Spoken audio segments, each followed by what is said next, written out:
शादी दी रात तक तेनू तड़पाना ते तरसाना।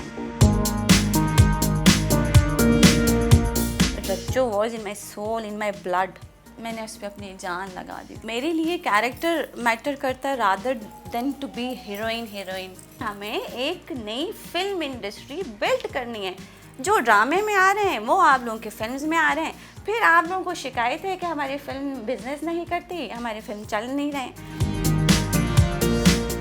The legend of Maula Jatt Pakistan की मेगा बजट फिल्म रिलीज़ हो गई है। इस वक्त हमारे साथ the legend of Maula Jatt का एक किरदार रज्जो मौजूद हैं, जिनका नाम है साइमा बलोच। साइमा रज्जो के किरदार में है या साइमा है इस वक्त? इस वक्त मैं साइमा हूँ, रज्जो नहीं हूँ। आपको लग रहा है कैसे मैं रज्जो हूँ? तो ये बताइएगा कितना इंतज़ार किया फिल्म का? 4 साल मैंने फिल्म का इंतज़ार किया। कितने दिन में आपका शूट मुकम्मल हुआ? क्या जर्नी रही? सिलेक्शन कैसे हुआ? शूट मेरी कंप्लीट हुई थी। मुझे 4 दफ़ा आना जाना पड़ा कराची से लाहौर। और अगर मैं टोटल ड्यूरेशन की बात करूं तो फिर 1.5 महीना मुझे लगा, क्योंकि 1 महीना तो हमने प्रॉपर वो जो डांस सीक्वेंस है उसकी प्रैक्टिस की थी। मैं सिलेक्ट हुई थी ऑडिशन से, और उस मूवी में एक ही इंसान है ऐसा जिसने ऑडिशन दिया था और ऑडिशन से सिलेक्ट हुआ था because of Rajjo. Rajjo was a very difficult character. अब ये लोग 4 साल से रज्जो को ढूंढ रहे थे फॉर दैट। लाइक रज्जो एक अलग ही कॉन्सेप्ट है ना। And when I spoke with Nasir Adeeb, जो हमारे the legend of Maula Jatt के राइटर हैं, तो बहुत सारे लोग ये समझ रहे हैं कि आलिया जो एक लड़की थी मौला जट में पुरानी वाली, वो रज्जो है। बट नहीं, मैंने उनसे पर्सनली जाके ये सवाल किया कि ये वही लड़की है, तो उन्होंने मुझे कहा कि नहीं, रज्जो ही वाहिद एक ऐसी मतलब वाहिद एक ऐसा कैरेक्टर है जो इस the legend of Maula Jatt में नया कैरेक्टर है। तो वो डिफ़िकल्ट कुछ यूँ था कि Bilal wanted a new heroine for Pakistan, the one जिसको परफॉर्मेंस भी आती हो, जिसको डांस भी आता हो। आगाज़ कैसे हुआ पाकिस्तान शोबिज़ में आने का? आगाज़ मैंने अपना करियर का किया था एक रियलिटी शो से, द नेम वाज नचले। मुझे 12 साल हुए हैं इस इंडस्ट्री में। मैंने पाकिस्तान की 3 फिल्म्स की हैं, और साथ में रियलिटी शो के बाद मैंने बहुत सारे कमर्शियल्स किए हैं। हम आपके साथ काम करना चाहते हैं, कोई ऐसी ऑफ़र्स आई मज़ीद, या ख्वाहिश क्या है? ऑफ़र्स तो मुझे आती रहती हैं। इनकी फ़िल्म्स बनती हैं, मुझे फ़िल्म्स के कुछ स्क्रिप्ट भेजते हैं, कुछ मुझे समझ आते हैं, कुछ मुझे समझ नहीं आते हैं। जो मुझे समझ आते हैं उसमें फिर दूसरी कहानियाँ होती हैं। तो मेरे लिए कैरेक्टर मैटर करता है rather than to be heroine. आप समझ रही हैं? हीरोइन तो मैं 5 साल पहले ही बन गई थी बेताबिया में, लेकिन अब मेरा वो जोन है कि मैं कैरेक्टर चूज़ करूँ। पंजाबी कैसे सीखी? पंजाबी, हाँ, ये अच्छा सवाल है। पंजाबी मैंने अपने घर की मासी से सीखी थी। उस वक्त मेरे पास एक मासी काम कर रही थी, तो वो पंजाबी थे। तो जब इन्होंने मुझसे ऑडिशन मांगा तो मैं कराची में थी, तो दे वर इन लाहौर। और पहले तो आई रिफ्यूज़ दिस, क्योंकि अब मुझे समझ नहीं आ रही थी कि इतने थोड़े से टाइम में मैं कैसे बता दूंगी कि मैं आर्टिस्ट हूँ। टाइम ड्यूरेशन नहीं है मेरे पास इतना स्क्रीन पे। लेकिन इनके लिए तो रज्जो इसलिए इम्पोर्टेंट थी क्योंकि आप देखें, आपने हुक किया रज्जो के सीन से, ऑडियंस को आपने हुक कर दिया शुरू से ही। People like who is she. तो वो अब Bilal is like is genius.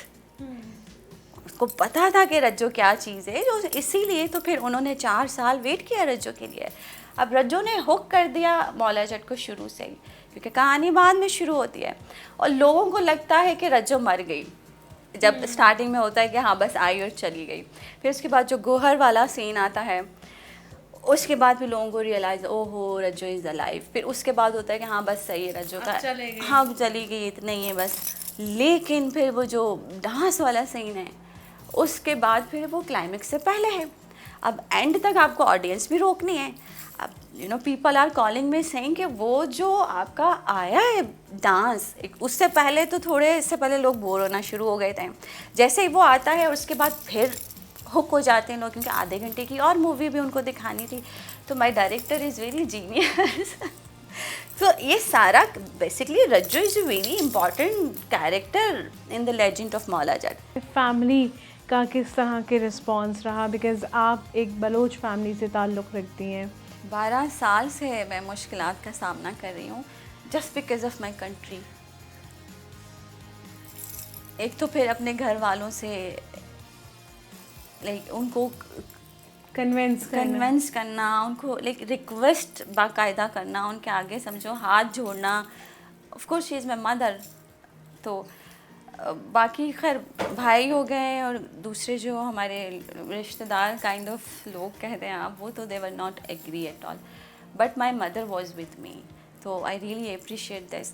उनको मैंने समझाया कि मैं एक आर्टिस्ट हूँ, कि माँ है ना, माँ तो आपकी इतना समझ सकती है।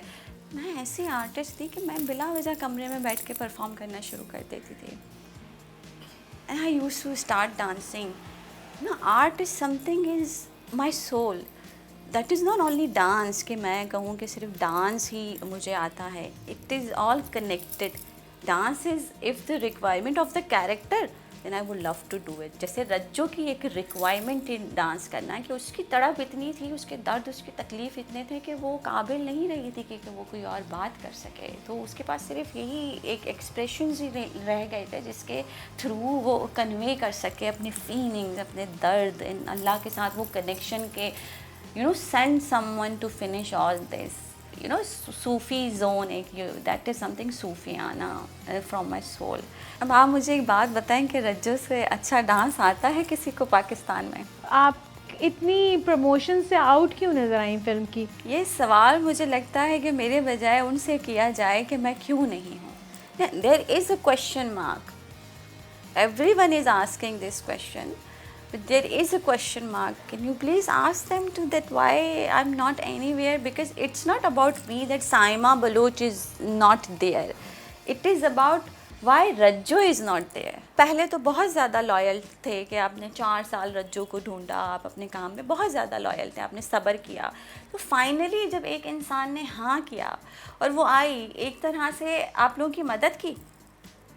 रज्जो इज़ ए स्ट्रॉन्ग कैरेक्टर ना, और वो कोई और इसलिए नहीं कर रहा था क्योंकि स्क्रीन टाइम उसका बहुत ज़्यादा कम था। और बिलाल आपको पता है कि जब तक लड़की कैरेक्टर पे ना बैठे तो वो नहीं लेता। या तो मैं ये कहूँ कि ये स्टार कास्ट वाली फ़िल्म थी। अब मुझे उन्होंने बेसिकली अपनी मजबूरी के लिए बुलाया। मुझे तो लेना उनकी कोई चॉइस तो नहीं थी कि स्पेशली उन्होंने जैसे बाकियों के लिए पहले से ही सबको पता था कि वो ये कैरेक्टर कर रहा है, ये कर रहा है, ये कर रहा है। बट आई से कि I am grateful to Allah ने इनको इतना मजबूर किया कि 4 साल तक रज्जो नहीं मिली इनको। ड्रामों में जाने का कोई इरादा है? शायद ना, मेरी कोई कसम नहीं है।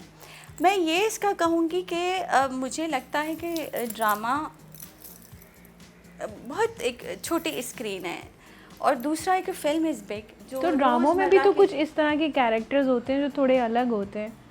बहुत से ड्रामों में कैरेक्टर होते हैं इस तरह से। ठीक है, आपको कोई आई कहीं से ऑफ़र? अभी ये लोग क्या करते हैं आपको पता तो है। आपको स्क्रिप्ट भिजवा दिया, अगले दिन आप आ जाएं काम कर लें, ठीक है। और सेट पे आपको पता चलता है कि आपके ये सीन है, आप जाएं, बस आप मजदूरी करें, रोन कैमरा एक्शन, जल्दी करें जल्दी करें जल्दी करें। तो इस तरह तो मैं काम नहीं कर सकती। मैं एक I am a method actor. कौन सी एक्ट्रेस पसंद है? Actor actresses? Angelina Jolie, Vidya Balan, they are method actor. Nawazuddin Siddiqui, Irrfan Khan थे हमारे, बहुत अच्छे एक्टर थे। मुझे इस तरह की एक्टिंग पसंद है, इस तरह का काम पसंद है। We need to build a industry, we have to make the industry. हम अभी सिर्फ ये कह सकते हैं कि हमें एक नई फिल्म इंडस्ट्री बिल्ड करनी है। जो ड्रामे में आ रहे हैं वो आप लोगों के फिल्म्स में आ रहे हैं, फिर आप लोगों को शिकायत है कि हमारी फिल्म बिजनेस नहीं करती, हमारी फिल्म चल नहीं रहे। तो आप तमीज़ सीखिए ना, काम करने की तमीज़ सीखिए, आप फिल्म इंडस्ट्री को अलग कीजिए। आपने उर्दू भी सीखी है, पंजाबी भी सीखी, किस तरह से ये लर्न किया ये सब चीज़ें? मैंने बहुत मुश्किल से, बहुत जद्दोजहद से, क्योंकि देखिए जब आपकी मदर लैंग्वेज है ही नहीं उर्दू, तो वो वैसे ही आपको प्रॉब्लम होती है। फिर बीच में इंग्लिश भी आ जाती है। अब वो उर्दू मेरी बहुत कच्ची थी, मुझे समझ ही नहीं आती थी। कि मैं क्या करूं। फिर मैंने अखबार पढ़ना शुरू किए, ठीक है, उर्दू मैंने टीचर रखा। फिर मैं बुक्स, उन्होंने मुझे कहा बुक्स पढ़ें, तो फिर मैंने आधी दुनिया की किताबें ख़त्म कर ली उर्दू पढ़ने के लिए। इस तरह मैंने अपनी उर्दू ठीक की। मुझे टाइम लगा, मुझे 2-3 साल लगे मुझे अपनी उर्दू ठीक करने में। फिर मैं मोटी थी, फिर कहते थे तुम मोटी हो। अच्छा, बहाने हैं ना इनके। फिर मैंने 7 साल जिम किया और मैं 3 साल से योगा करती हूँ फिटनेस के लिए। Thank you so much Saima आपके टाइम का, and I hope and I wish कि आपके मयार का और आप जैसा चाहती हैं आपको वैसा काम मिले। Thank you so much. Thank you. Thank you.